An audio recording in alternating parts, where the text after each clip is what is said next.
नमस्कार दोस्तों। एक गांव में एक जाट रहता था।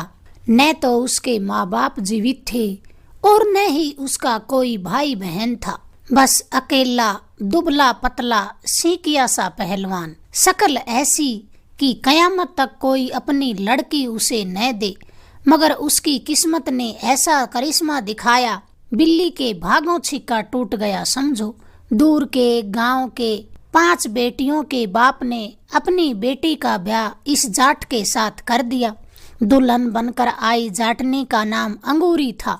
घर में आए जब जाटनी को 4-5 दिन हो गए तो उसे पता चला कि जाट तो नाकारा और एकदम उज्जड़ आदमी है।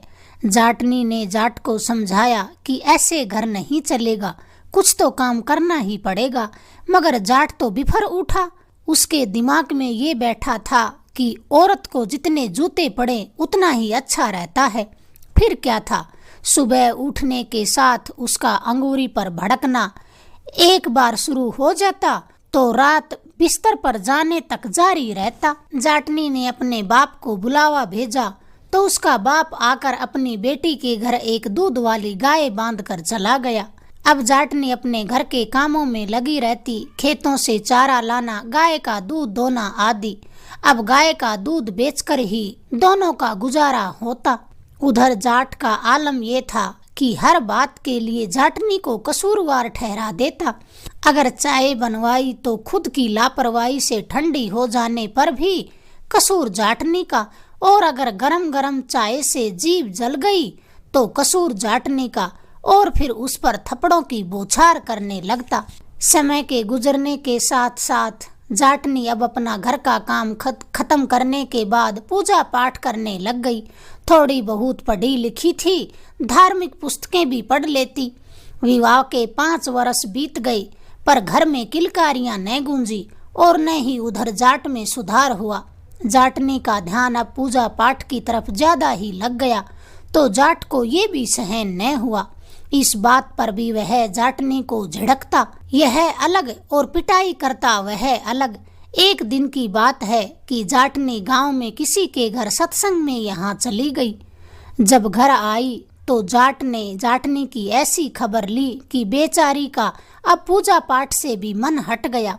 अगले दिन उसने नहा धोकर दीपक जलाया और हाथ जोड़कर रोती रोती भगवान से कहने लगी, आज के बाद मैं कभी पूजा पाठ नहीं करूंगी, न ही मैं तुम्हारा नाम लूंगी। क्या मैं ऐसे ही मर जाऊंगी इस अखड़ की मार खाते खाते? कब मेरी सुनोगे भगवान? अब भगवान तो भगवान ठहरे, पिघल जाएं तो एक पल में और न पिघलें तो कयामत तक न पिघलें। अचानक सामने प्रकट हो गए और बोले, तुमने हमें याद किया अंगूरी?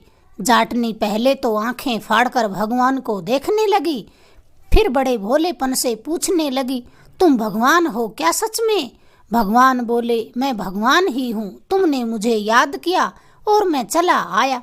कहो क्यों याद किया मुझे तुमने? जाटनी कहने लगी, हे प्रभु, क्या ये भी मुझे बताना पड़ेगा? आप तो अंतर्यामी कहलाते हैं, आप मेरे घर वाले को थोड़ी बुद्धि क्यों नहीं देते? हर रोज 40-50 गालियां और 4-5 थप्पड़ लगाते हैं। अगर जुबान से ये भी पूछा कि गलती क्या है हमारी, हमारे ब्याह को 5 बरस बीत गए हैं पर मेरी गोद अभी भी सूनी है।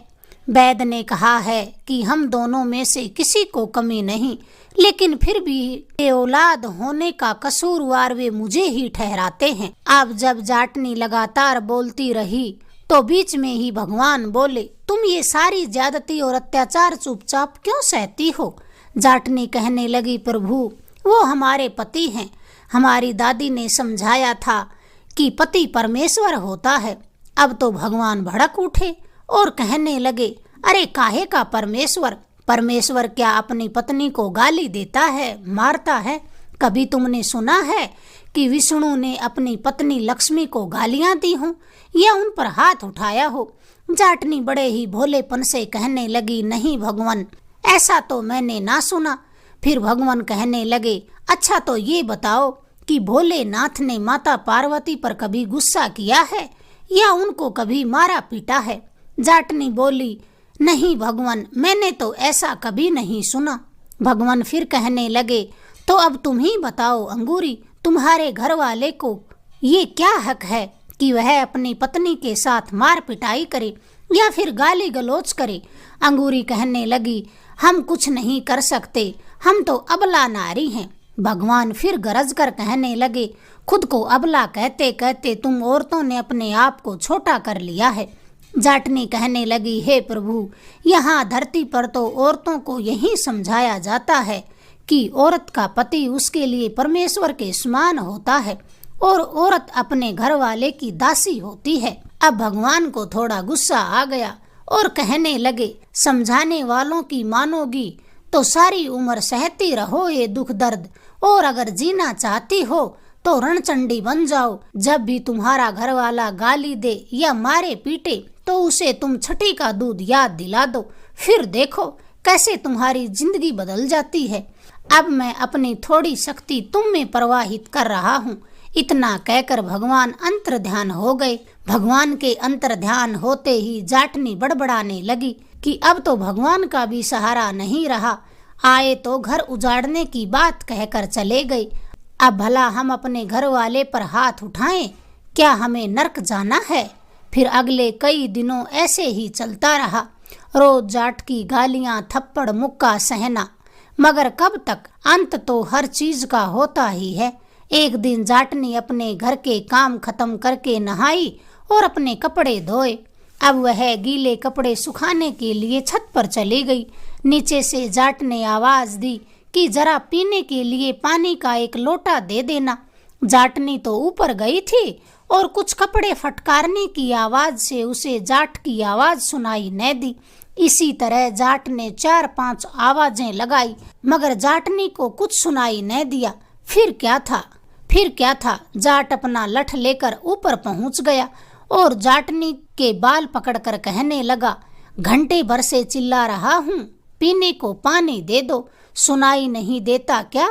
जाटनी चिल्लाकर कहने लगी, अरे बाल तो छोड़िए, अगर पानी पीना था तो ले लेते, जरा इतनी ऊपर भी चढ़ आए हैं, क्या मटके से पानी नहीं पी सकते थे? और घंटे भर पहले तो मैंने तुम्हें पानी दिया ही था जब तुम हुक्का गुड़गुड़ा रहे थे।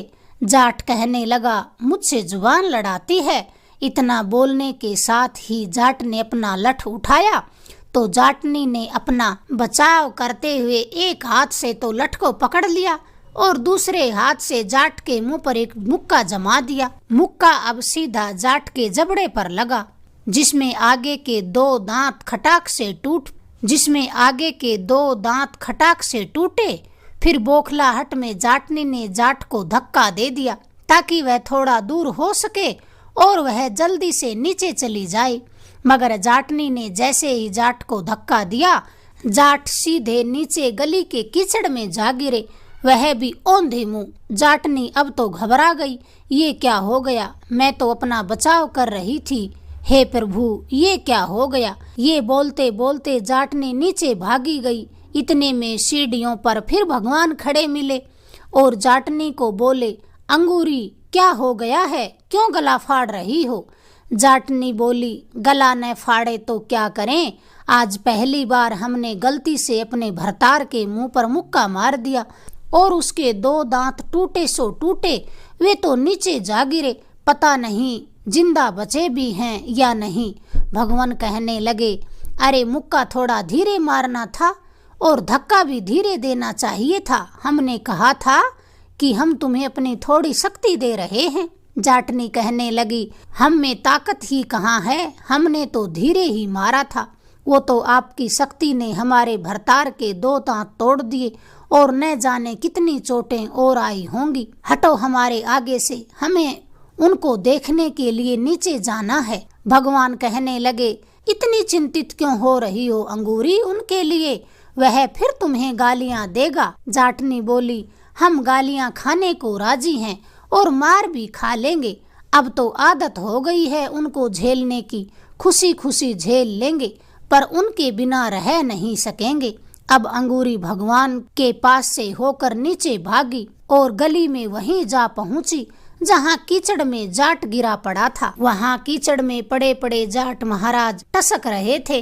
जाटनी सुबक सुबक कर कहने लगी, अजी इसमें हमारी कोई गलती नहीं है, यह सब भगवान का किया धरा है। जाट फिर कहने लगा, अंगूरी हमें निकालो, कोई देखेगा तो क्या कहेगा। जाट के मुंह से जाटनी ने आज अपना नाम पहली बार सुना तो खुशी के मारे खिल उठी और बिना हिचकिचाहट के कीचड़ से जाकर के एक झटके के साथ जाट को निकाल लाई। जाटनी ने उसे घर लाकर नहलाया धुलाया और फिर कहने लगी, देखो अगली बार ये दो शब्द सुनते ही जाट को फिर गस आ गया। फिर जब होश आया तो कहने लगा, आज से तुम जो कहोगी वही मैं करूँगा, पर आगे से ऐसे न करना, तुम्हारे मुक्के ने तो मुझे दिन में तारे दिखा दिए। अब जाट जाटनी प्रेम पूर्वक रहने लगे थे। साल भर के बाद उनके घर में एक नन्हा मेहमान भी आ गया था। दोस्तों, अगर आपको ये कहानी पसंद आई, प्लीज़ हमारे चैनल को लाइक करें, शेयर करें, सब्सक्राइब करें। धन्यवाद।